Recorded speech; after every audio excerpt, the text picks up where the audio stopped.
I wasn't going to go ahead and watch episode 25, but I was about to go on vacation and decided to check the comments, and I had so many comments that I was like, I need to watch episode 25 because by the time I get back from vacation, there's probably going to be even more comments to go over for episode 26. So I was like, ooh, no, I'm going to have to, I'm going to have to go over these. So yeah.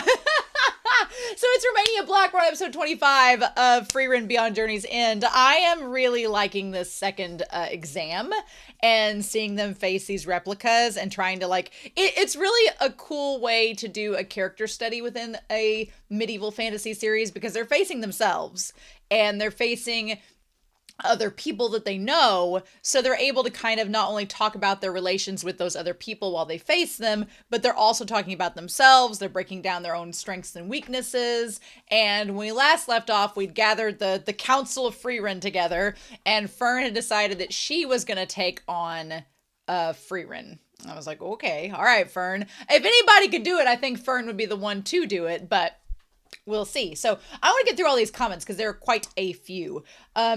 Freya talks about the shopkeeper or herbalist from episode 2 had noted to Fern why Frieren has all this power but chooses to use magic on small spells to help others in little ways. And I love that. I love that even way back in episode 2, so many weeks ago, we had just like the little hints of Frieren's like moral compass. And then we get to this part of the story, that moral compass is called into question, and we get, Frieren stating, here's why I am how I am. So I thought that was really cool. Charles Baldwin 3166 as well as Ogami 7661 said that in episode 21, Frieren basically shattered glass ceilings for our female characters and helped a lesbian couple defeat a mage splainer. Which was Richter. I freaking love Ogami. I love the description of Richter as a mage splainer. A mage splainer is hilarious, and I will be using that the rest of the series. So that was amazing. Yeah, I do like Richter's character a little bit more now. Now, after episode 21, when we get a little bit more into his character and info on him, I do like his character, especially after episode 22. I like him a lot. Cristobal, Ignacio Arriaga, and the Wolf and Doggo both noted in episode 10's flashback that the demon said that it had been an order from the Demon King to kill all the elves. So I'd forgotten about that part since it was many moons back. But yeah, so it does make sense why Sari would have a very big discretion against the Demon King. We're going to talk about Sari here in a minute with some of the comments, but it makes sense why there's probably not a lot of elves left and why they're all kind of secluded because they were once hunted. So why we've only seen Kraft, Sari, and Frieren as our elf representatives. And even they are kind of like, well, we don't know how many elves are left. So, and it's kind of interesting that as a species, the elves kind of say, screw it, because, normally whenever you're like, there's the phrase that I wouldn't be with you if you were the last man on earth or the last woman on earth. And it's kind of the idea that humans have to reproduce and repopulate. So if you're down to like two people, the stereotypical thing is, well, we got to get together because there's just the two of us. And the elves are kind of like, no, if I'm not attracted to you, I'm not going to be interested. So I'm curious. And this will probably not get answered in this season. It may be something way down the road. But I've seen a lot of fan art of Frieren and Himmel that's been shared in the Discord. And lots of like alternate universe where they have a kid and the kid has little elf ears. I'm like, are there half elves? Is that a thing? Is that possible? We kind of hinted that maybe Kraft and his human companion were maybe into one another, or at least that's my shipper goggles talking. So it would be interesting to see if this world delves into like interspecies and how that works. I don't know if we'll get there or if the series is even interested in it because it's less of a romance. It's kind of a romance, but it's more into like the action part of it and the drama. But that's interesting to note. Adam points out in episode 3 that Frieren had warned Fern it takes too much mana to maintain a defense. But Frieren has so much mana, it's not a problem for her. It was more of a do as I say, not as I do, which I think is going to come into play in this episode where it's Fern being like, here's what Frieren's told me and here's how I'm going to apply it. And I might do something that Frieren wouldn't approve of, but it's to get her weakness. So interesting. I mean, Fern's been around Frieren the most out of this crew, so if anybody knows Frieren's weakness or knows her left and right, it's going to be Fern. Alex Cornejo talked about how Ubel learning Land's attack would technically make her OP because it would cover her weakness. So it's really important that she follows Land, stays with him, and gets to empathize with him so she can take his technique. And I love the concept of you have the two strategies. Ubel is like my brother playing a game.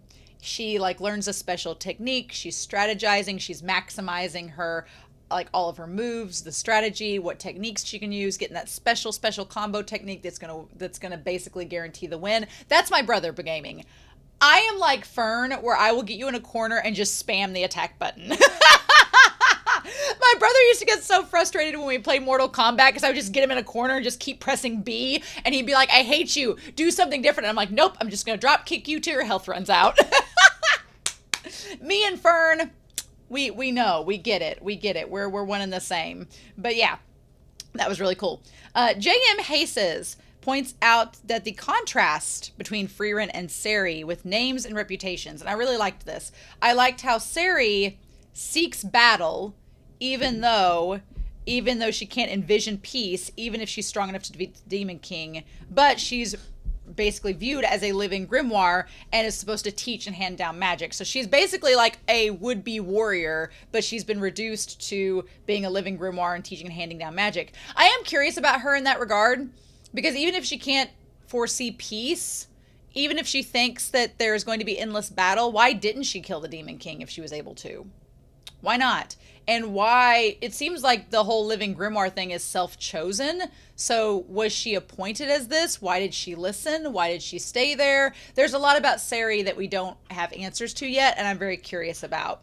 Meanwhile, Frieren is a non-violent hippie who just wants to go around gathering simple spells, but she's known as the Slayer, and she has killed the Demon King, or was partially responsible, so that's fun. And Algumalgum added that it's not that Seri can't picture defeating the Demon King, but that she likes battle and can't picture peace. And I'm like, but why has she stayed in that one place for 1,000 years? Why couldn't she defeat the Demon King? And if she knows that there's going to be endless battle and there's no chance for peace, why would that stop her from destroying the Demon King? Then what? I don't know. Seri's motivations and personality are not, we don't know much about her, so we've still got to figure out some things about her as we go. Darwin Award winner talked about how Frieren specializes in spells to counter existing spells, and I really like that. I like that Frieren kind of is taking defensive magic and making it offensive, so that's kind of cool. That seems to fit her personality a lot. Rock Ash did request that I look at the special OP and ED that were just for episodes 1 through 4. Everybody always asks that I react to like lyrics and stuff. I feel like there's not much to react to. The lyrics are going to be what happens in the story that we've already spent hours talking about. So I'm always kind of like, when people are like, react to the lyrics, I'm like, but they're going to be stuff we've already talked about. It's just going to be like a verse explaining that in 2 sentences, what I've taken 3 hours to talk about. So I don't know. I'm not usually a fan of that. I always say that I'll look at them at the end, but I'm always kind of like, here we go. I've got to do this because everybody wants me to. So I don't know. If people, I mean, I guess I'd be interested in seeing the visuals. So if anybody in the Discord has links to the special OP and ED for the episodes 1 through 4, I guess here in a couple episodes, we'll just look at it. And I don't know what you all want from me. It's going to be basically me going, yes, we've talked about this, but I'll give it a look and check it out. I would like to see the visuals, though. That would be interesting. Sim Sebastian says that since proctored 4 tests in the past, but not necessarily the last 4, how old is she? I'm like, don't answer that question. I want to see if the show's going to tell us, but I was going off of the logic that she looks like she's like 30. She looks like she's 30. So if she'd been proctoring the last 4 tests, that would have been within the last 12 years. So that would make sense. She would have been like 22 or 24 or whatever, or 18 when she started. She would have been 18 when she started proctoring tests if she was 30. But if it didn't necessarily have to be the last 4 tests, and they were just 4 tests over a span of time, although somebody else comments later on, Sarah Linda points out, not only, speaking of age, that Verbal is 33 or 34, whereas Cyan is only 28, That soul patch adds like 6 years to Cyan's age. I did not realize Verbal was older than Cyan. I'm like, oh shit, that's really crazy. I guess with Sarah Linda's comment, this is where it makes sense. Sarah Linda said that Fern mentioned that you could take the test either at the city they're at or the holy city where Hader is from. And that's where she took the third class exam. Fern took it at the Holy City because it was the fastest one to get through, so she just took the first thing she found. So, by that logic, since could have proctored like 2 tests in the city they're in now and went back, and if it was alternate years, proctored 2 tests at the Holy City, they wouldn't necessarily have to stay at the same place. So there is a good chance that she's only been proctoring tests over the last like 6 years. That mathematically would make a lot of sense. I would get that. That seems to make sense, right? That does beg the question of, does Jeannot and Sense and whoever the third proctor is, do they just go between the 2 cities and rotate years and do it? Or are there other first class mages that are involved in the proctoring? How does that work? So hopefully we'll find out as we go. And then finally, Nago said that the German phrase errichtet es wieder means he who fixes or tinkers with something. So Richter's name, it may not just be like the Richter scale or judging. It could also reference the fact that he's a tinkerer or he fixes things. I thought that was cool. I love that. So yes, I've talked for over 10 minutes about just comments because I knew I had so many to get through, but thank you all so much. That's so exciting. I absolutely love comments. So I'm super excited to dive into this episode, and I'm very curious to see if we are going to solve the fight with Frieren in this episode, or if it's going to carry on at episode 26. We only have 28 episodes, so it would make sense if we defeated Frieren this episode, the replica. Next episode, we make it to the bottom, see what happens there, and then we have episode 27 to kind of like get our bearings, and then episode 28 is like the setup for season 2. That logically makes sense to me, but Frieren sometimes will throw in a curveball, so we'll have to wait and see how that goes. But in any case, we are going to start episode 25 of Frieren Beyond Journey's End, and we're going to do that here in 3, 2, 1, and let's go.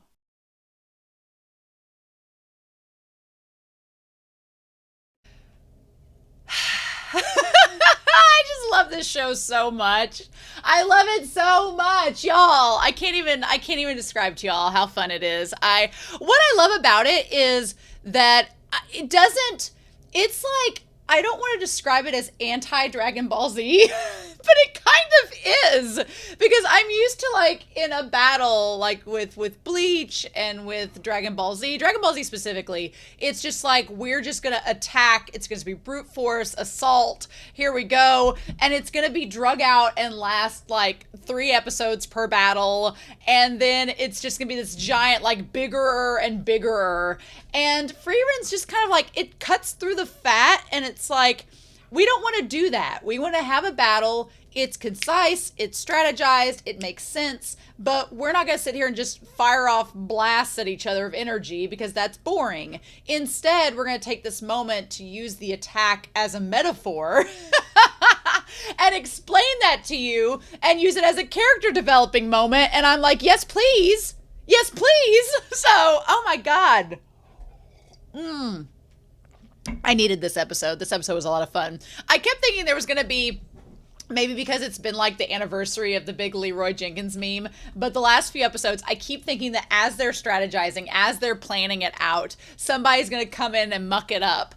And I thought it was going to be the one guy that's by himself somewhere in the dungeon. We don't know where he is or what he's doing. But I kept thinking it was going to be him, but it's not. So I'm like, that's interesting. I want to talk about this episode and what we get from it, because there's a lot of really cool stuff between Sari and Frieren that I like. I like the gold and silver themes with Frieren and Saren that are kind of like established here. It's nice. Then you have like the quartz that is Fern. I also think it's interesting that the Spiegel's colors are purple and Fern's colors are purple, which is fun. But yeah, Fern says that I'm going to be one to kill Frieren, and Frieren smiles thinking back of what Sari told her. Oh, I love it. She's like, let's come up with strategy. I feel like Frieren her and Sari are destined to be like, they have very opposing views of magic and of life. So let's just put them up here. We have Sari and we have Frieren. I think the one thing that does tie them together is Flom. And I think, interestingly enough, is their affection for Flom as a mentor and student. What's interesting is that Sari she's like, I don't know why I took on Flom. I just did it on a whim. I don't know why she's like this. She's just such a girl, blah, blah, blah, blah.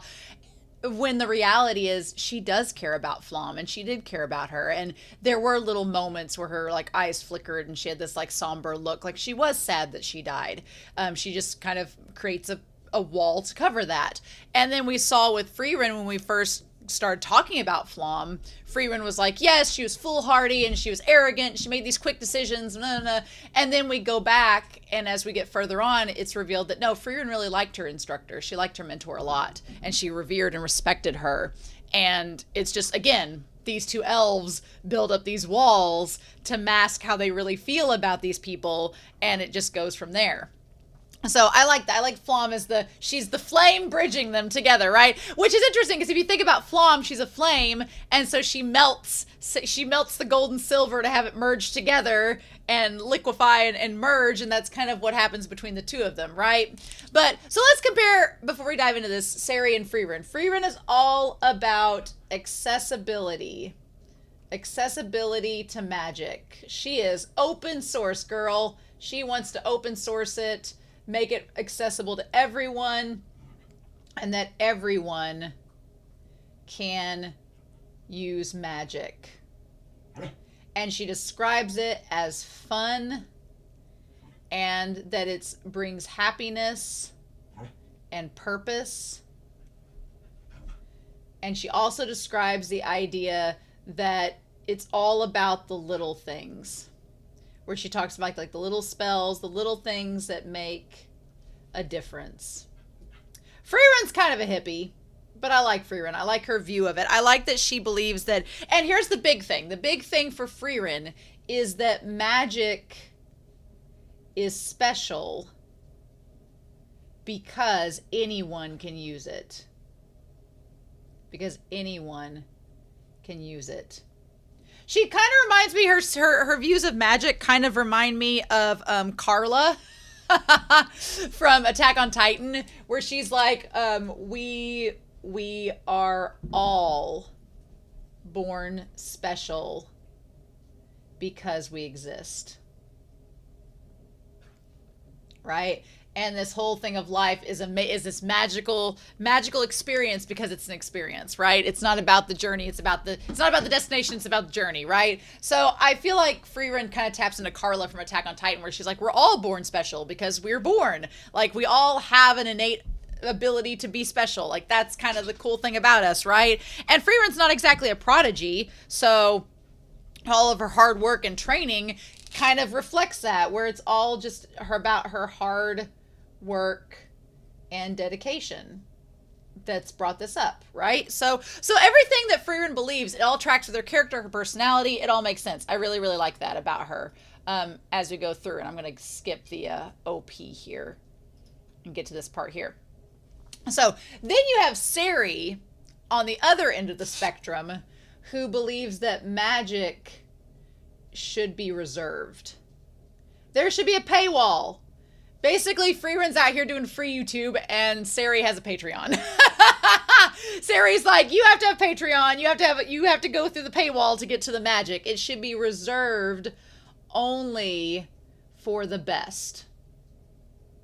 Only for the best. Which, the thing about that is, what's the criteria of what makes you the best, right? That's kind of the flaw of that sense of reasoning, is like, well, that's a little bit subjective. Is there an objective way to determine the best? Because even with the trials themselves, it's this concept of whoever is proctoring the exam gets to choose the exam rules and the exam guidelines. Well, there's some subjectivity to that, because you have Jeannot and Sense, who are on very two different ends of the spectrum in terms of what they deem as, being eligible. So that changes the rules automatically. And if you think about it, Sari, for the last thousands of years, has found alternate ways of certifying people to be worthy. And it seems like she just keeps on trying to reinvent the formula to find the perfect fit.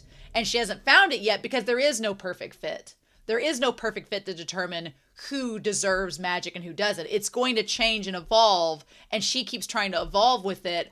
But she's never finding her answer because there is no definitive answer. There's no objective way to do that, right?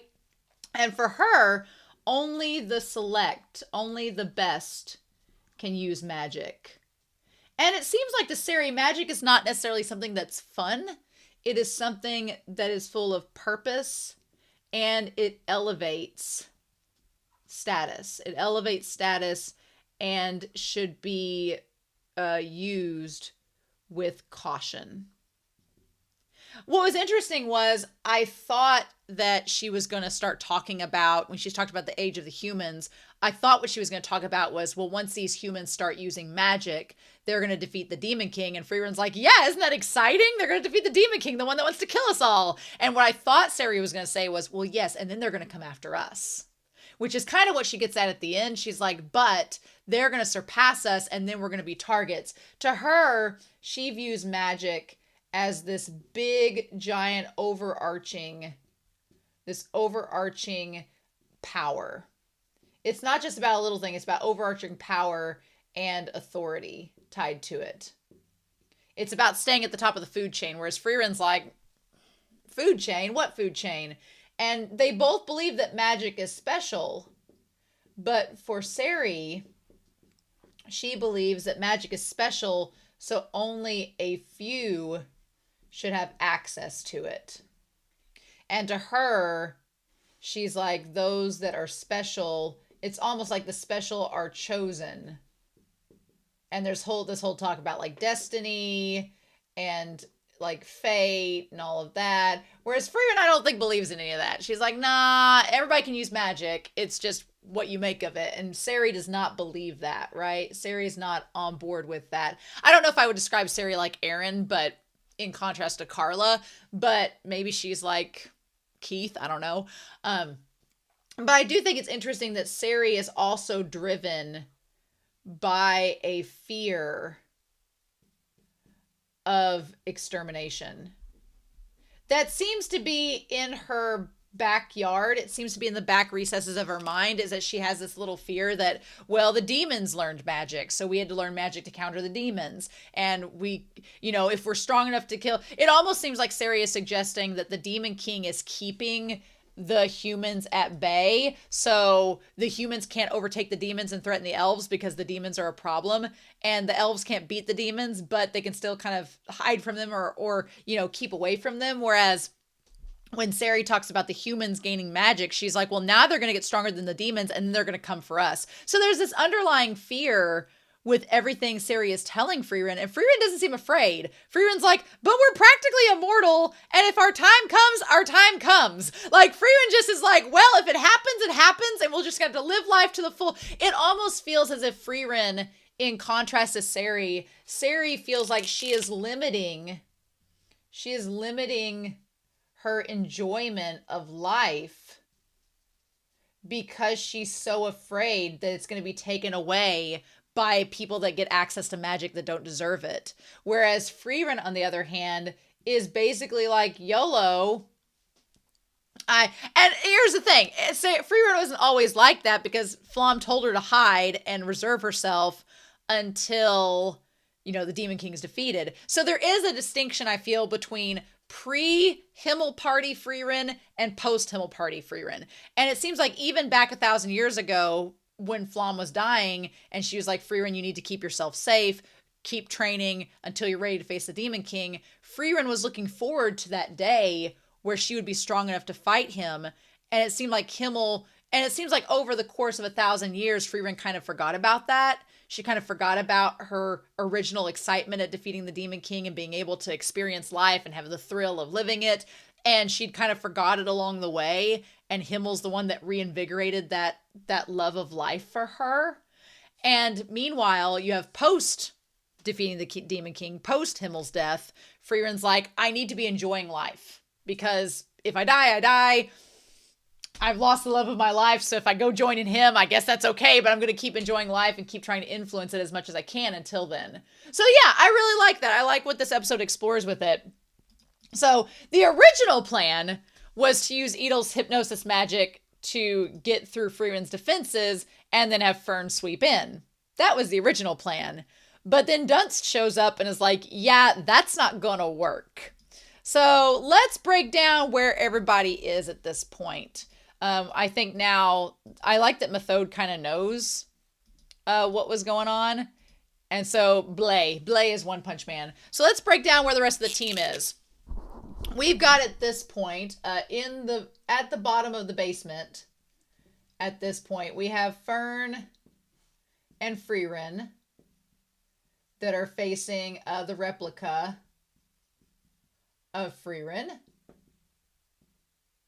And it seems like maybe we've checked that off. We'll have to see next episode if that was the killing blow or not. Then we have Denken and Richter.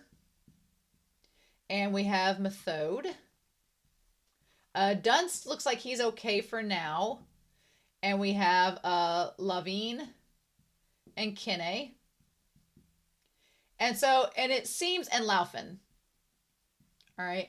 And it seemed like the replicas that we saw coming down there for sure were Kinney, Lavine, and Methode's replica.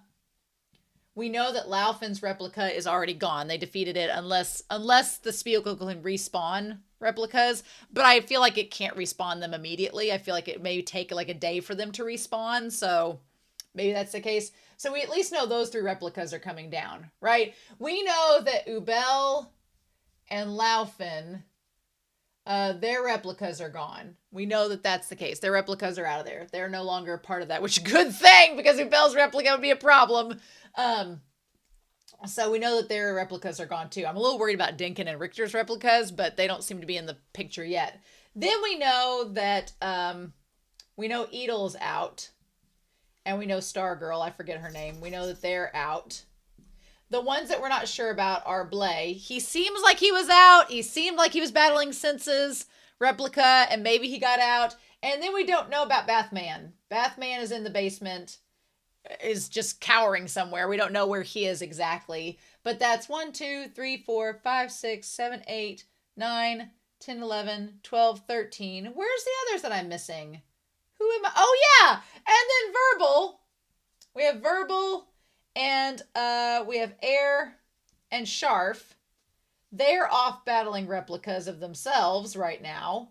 So we're going to probably at some point see how that battle ends. And then we have Ubel and Land. Okay. So 3, 4, 5, 6, 7, 8, 9, 10, 11, 12, 13, 14, 15, 16, 17, 18. Yep. So the big question is, like, what is Verbal's group going to do? Are they going to meet up with the rest of them? What about Ubel and Land and Bly and Bathman? These guys over here, we don't really know what's going to happen with them. They're also on a time clock, so the question is, are they going to make it to the basement or not?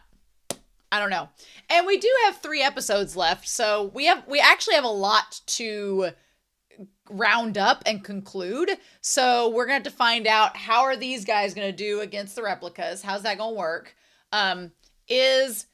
Are Frieren and Fern going to be able to destroy the Spiegel to defeat the replicas so that these guys are all good to come to the basement as well?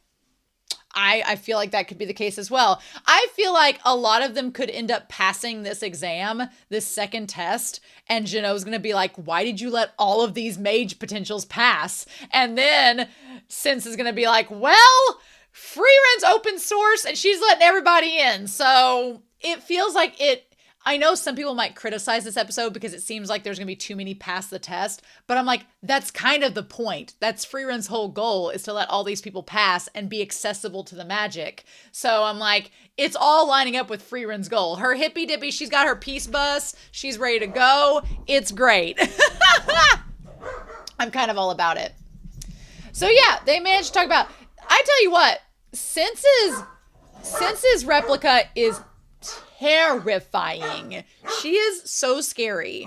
Like, if she was seriously wanting to hurt somebody, she would be a lot of problem to deal with, a big problem to deal with. I'm glad she's not the one guarding the door instead of Frieren. Because at least, yeah, here's the thing, they get lucky. At least with Frieren's replica, they have Frieren there to talk about the weakness.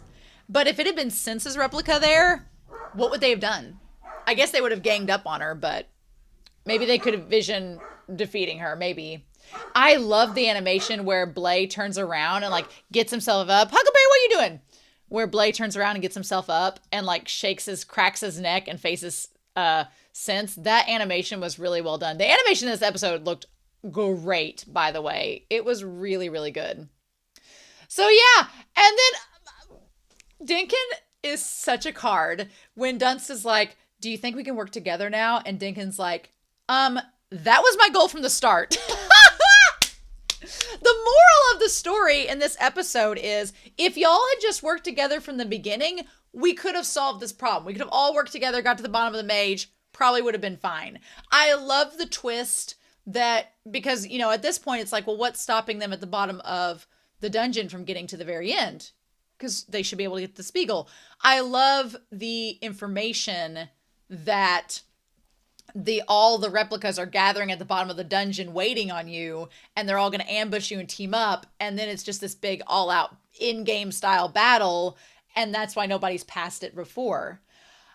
I am sure that somebody is going to talk about the Levine situation, what we're going to do here in a second. I want to talk about Methode, though, before we do this. You know what? If things don't work out with Cyan coming back, and I know Stark's going to be outnumbered 3-1, but if they need, like, a priest mage to come with them, Methode would be pretty handy. Like, Girl's not only a mage, she has priestly abilities, is able to use some healing spells. She can pop up that book real quick. I'm sure that Frieren's like, do you have a spell that, like, lets you keep infinite books in a little space? Can I have that spell? Because I want to take my grimoires with me, but carrying this treasure chest is really annoying. Seems like she knows a spell that's really handy. Methode is pretty awesome. We were talking about this in the Discord. I love her design. She kind of like from the waist up looks a little matronly and like very feminine. And then she has like the equestrian pants and boots. I don't have boobs big enough to roleplay as her or cosplay as her very well, but I would so be Methode. She'd be a lot of fun to cosplay. She's so cool. I like her character a lot, and I like her design as well. But yeah, Girl just sitting there healing. That's pretty badass. I love it. So they find out the replicas don't have minds. I feel it's interesting that Richter is away from the group by himself, but I guess he's just keeping watch to make sure nothing crazy happens. I like confirmation now the OP has Fern and Frieren facing herself. Now that all makes sense. So they're like, if the replicas are strong, we're probably going to suffer casualties if we all go in together. I like they finally ask Sense a question. She's like, I can't tell you that. I feel for Sense because I used to proctor tests for high school students for like if they were testing to see if they were eligible to take college classes. I used to proctor those tests at high schools, and I remember that like sometimes students would get stuck on a question and they'd look over at me and be like, "Can you help me?" And I'd be like, "No."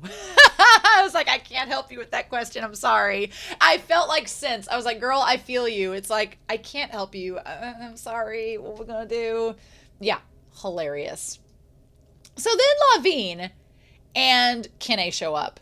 Now, I could see some people writing off the scene of Lavine having the exposition Deus Ex Machina as being contrived. I could see that. And honestly, if Lavine just knew that information randomly, then I would probably be a little upset about it. But what saves it for me is that there's been the joke about her brothers being older than her, and she's kind of from a well-known family, and she's well-to-do, and that's been kind of a joke with her character. But here, the nepotism pays off. We find out that her brother was trying to be a mage. He went through this exam, and he had encountered the same thing, and I was like, oh, well, that's interesting. He was in the advanced party, and he raided the tomb. I like that we get this little shot of him. It's the one with the ponytail, the one that looks the most glam of the brothers, and it shows all of them going in. And so Richter's like, so that's how you made it so far. I'm with Richter. I was honestly wondering, how could these two girls get to this part of the dungeon when their magic is not as capable? But she's had information from her brother the whole time. And I was like, oh, that all makes sense, right? That all makes sense. I love that Lavine calls him old man. I love that she gets onto him. I was like, look, Richter's not that old. He's probably like 38. Like, leave him alone. He's not that old. Leave him alone. He's like, but you made an irrational choice. He's like, you should have shared that information with us. And I like that Levine's like, well, I didn't feel like we could have at the time. I feel like Levine's like, well, Fern and Frieren left before they were too busy flirting and fighting each other to notice that Fern and Frieren had ran off. And I honestly don't blame Levine for not telling Richter, because she's like, last time I checked, when we were battling in the last episode, you were trying to kill us because you felt like that was the only way and you were being pragmatic. So she's like, that whole first test, sowing these seeds of distrust among them, was intentional. So it's like Jeannot set the seeds of discord and of distrust in this first exam, letting them not want to work together because they're afraid to, so that when they get to this trial where working together and communicating is the most beneficial, they're not going to want to do it and it's going to hinder them. So yeah, it all adds up and it makes perfect sense. It's great. But I like that Levine's like, I didn't know if I could trust you. So when Denken was like, work together, she's like, I don't know. I don't feel like it. And she's like, anyone would think twice about working with you. And I like that Kenne's like, maybe you should apologize to him because he's, he's proven he's a little bit nicer than he let on. And she's like, sorry, old man. I love it. I love that Denken's like, you got called an old man. How about that? So I love the design of the Spiegel when we actually see it. It's just this like quartz and these crystals. I'm not going to lie. I'm watching Madoka Magica at the same time, and this little purple gemstone kind of looks like an element of Puella Magi Madoka Magica, and it's a little interesting. If you know, you know. So the monster itself is weak, and it basically uses the replicas to protect itself, and it's put theoretically the strongest replica in place of the door. Now, I thought this is interesting to note because I thought for a second like Frieren would not want to let on the strategies that she's weak against because she doesn't want to expose weakness. I feel like that's a pretty key difference between her and Sari. I don't feel like Sari would ever let a human or a dwarf or anyone find out a potential weakness that she has because she's so afraid of it being exploited. I feel like Frieren's just kind of like, come at me, bro. I feel like Frieren's like, if you can kill me, you're welcome to try. And just, I feel like there's a fearlessness to Frieren that's so fun and it's so interesting. And she's just like, fine, come at me, see if you can do it. And it's that fearlessness that's kind of inspiring about her. And she draws inspiration from Himmel and from her friends. And it just works really, really well. I like it. But I also like the idea of this sealing spell that shuts the door of a treasure vault at the risk of your life. So she says it's like a common, simple spell. And I'm like, yeah, it's kind of like a will. Like, I could totally picture a bunch of rednecks that are like, I don't want her to get the recipe of my secret strawberry jam, so I'm going to lock it up at the sake of my life.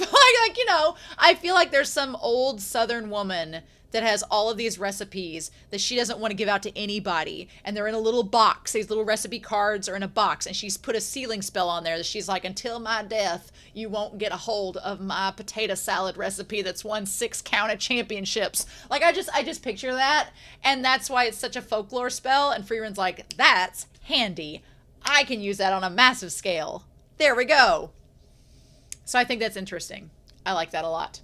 And I do like the fact that they kind of cover all of the other countermeasures. They're like, yeah, we could destroy the wall to get the Spiegel, but there's probably been a countermeasure put in place. So we have to just bank on that being the case, and that's only a last resort. So we can't exactly go to that. We'll have to kill the caster in order to break it down. And so then I like the Denken's like, well, how are we going to beat Frieren? And that's when Fern points out that Frieren's weakness is that when she's getting ready to attack, there's a moment she doesn't account for mana. So if you're like Fern and you can sneak undetected, then you would be able to counter that. I feel like Ubel maybe focused on the wrong person.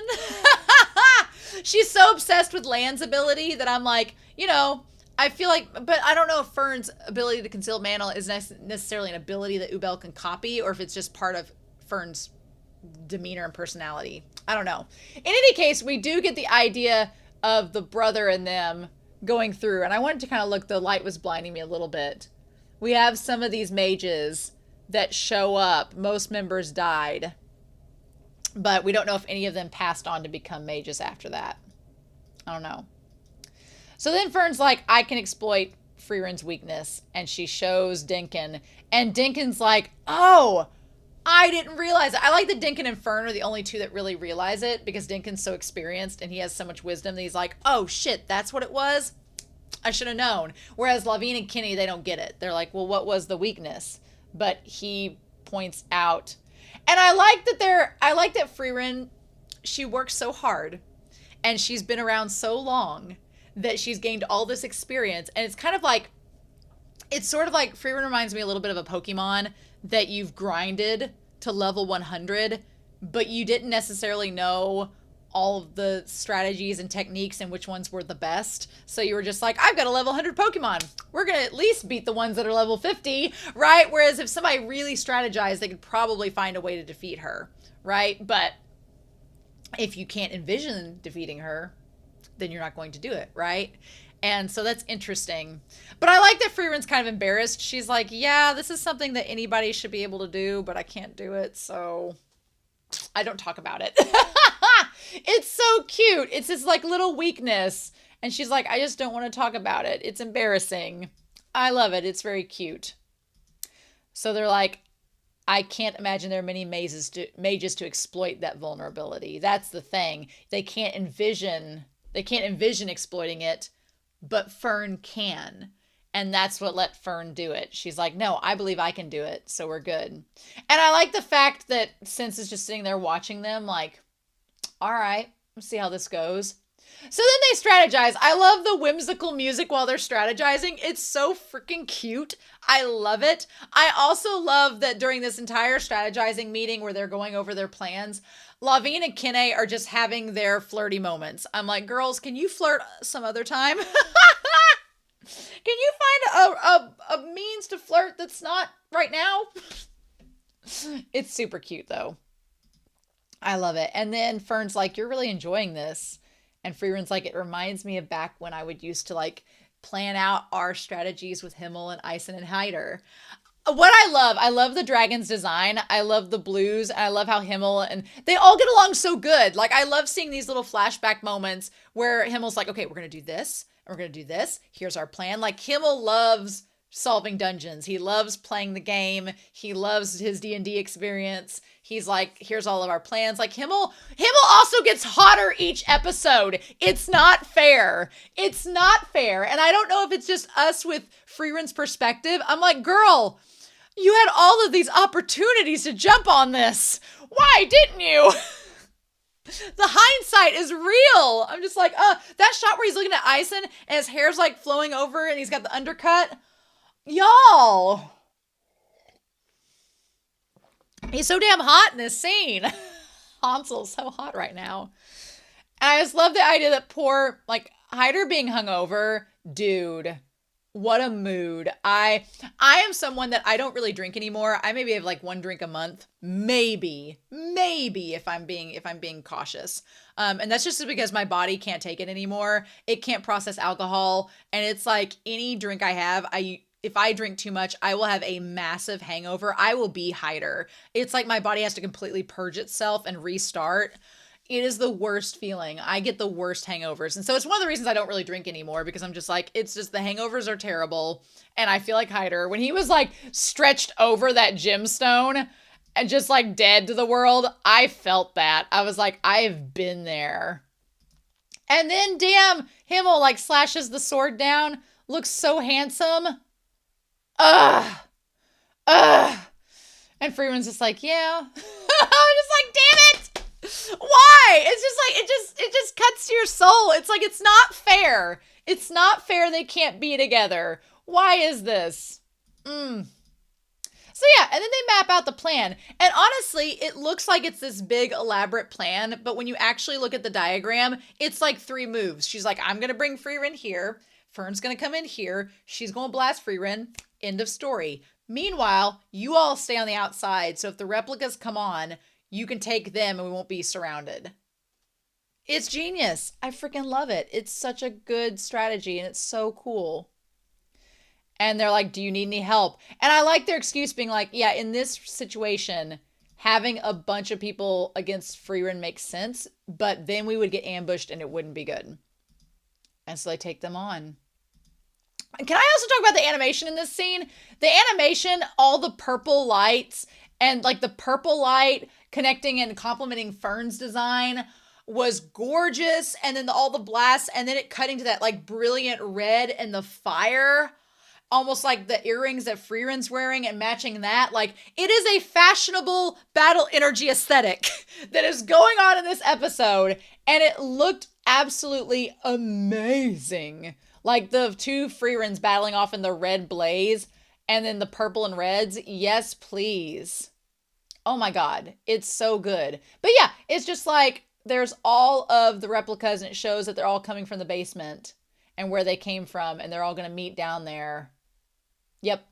I love that. I love them talking about like just the plan. It's so good.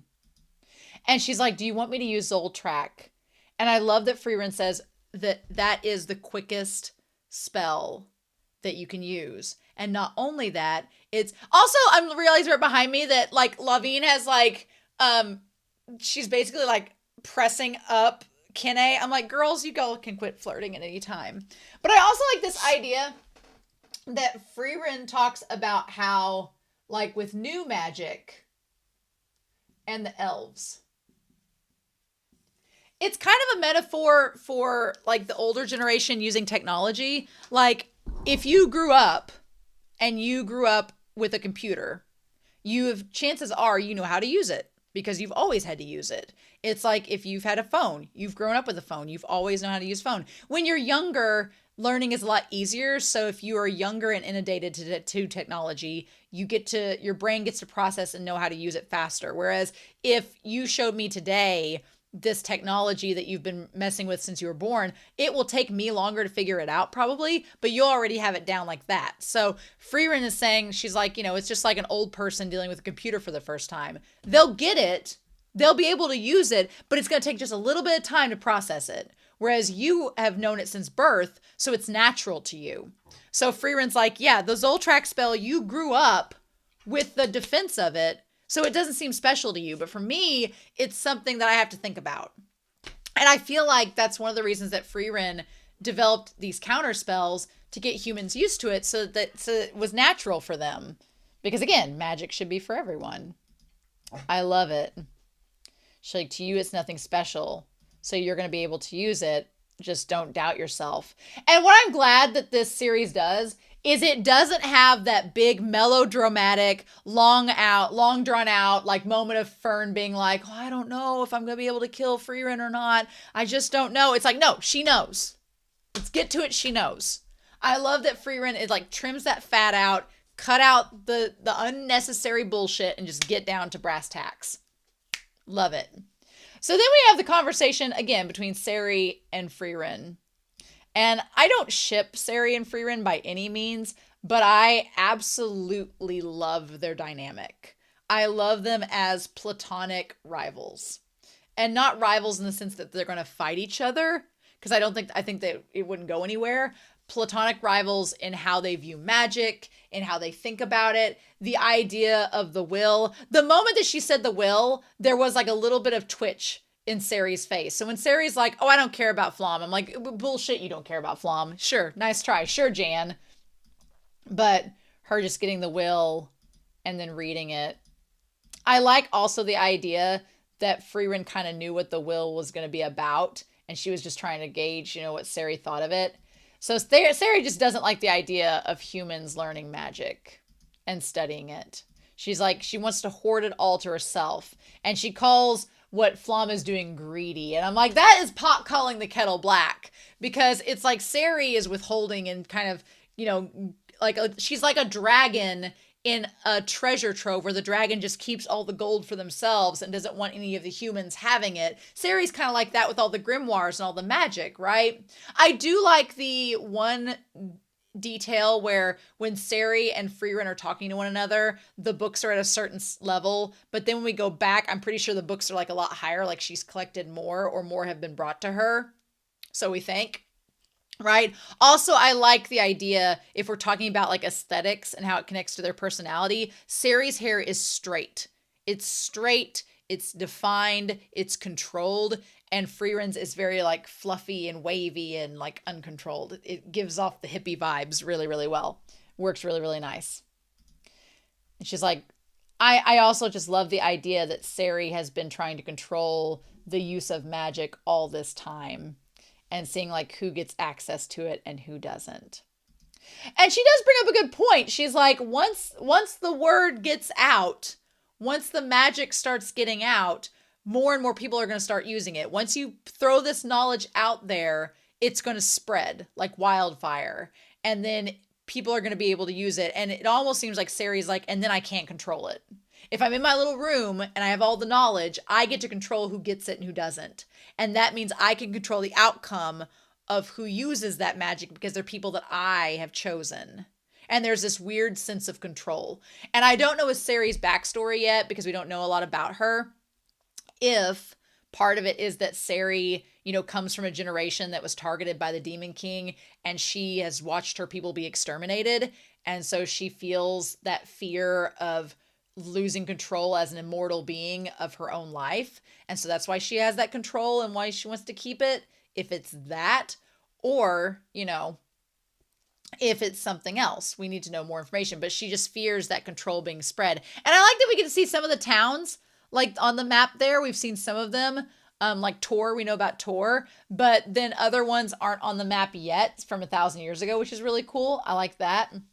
She's like, we'll enter an era in which humans can use magic and they'll acquire the strengths to defeat the Demon King. And Frieren's like, awesome, cool. It's almost like Sari's like, well, aren't you worried that humans are going to get stronger than us and they'll be a threat to us? And Frieren's like, but it's like glass half full, glass half empty. Frieren, who it's hard to imagine her as the glass half full person, but she kind of is. She's like, yeah, humans could get stronger than us, but isn't that a fun challenge? Doesn't that mean we'll just have to get stronger ourselves? Isn't that cool? Doesn't it mean that time will go on? And Sari's like, I don't like that. So interesting. It's so interesting. She's like, yeah, it's incredible, but that's not what I want. I just love these two opposing ideals and these two conflicting ideologies. And the fact that it's so cordial, that she's just like, walk with me, let's go. It reminds me of Magneto and Professor X, kind of. Like Frieren is Professor X and Sari is Magneto from X-Men. It kind of reminds me of their personalities and their dynamic. It would just be like if Magneto never left his house. He just stayed there and everybody came to him. That's kind of what it would be like, right? Mm-hmm. It's interesting. And then Fern is Jean Grey. Essentially, does that make Stark Cyclops? Maybe. And so Frieren's like, cool. I love how the elves, they're all just kind of socially awkward, where Frieren's just like, okay, I'm leaving, bye. And maybe it's just Frieren, but I think it's both of them. And then Sari's like, okay, walk with me. Let's go. So they walk around, and I do love the little flashback with Flom. It's really, really cute. I love how she envisions Flom and like the sunlight coming out. And her favorite spell was to create fields of flowers. And again, her being like, I don't know why she would want such a foolish, simple spell and like it so much. And for Frieren, she gets it. Because she learned from Flom, because she's experienced it with Himmel. She's like, I get those little moments and how precious they are. And it does make Sari seem so lonely. It makes Sari seem so isolated and all by herself, which is very sad.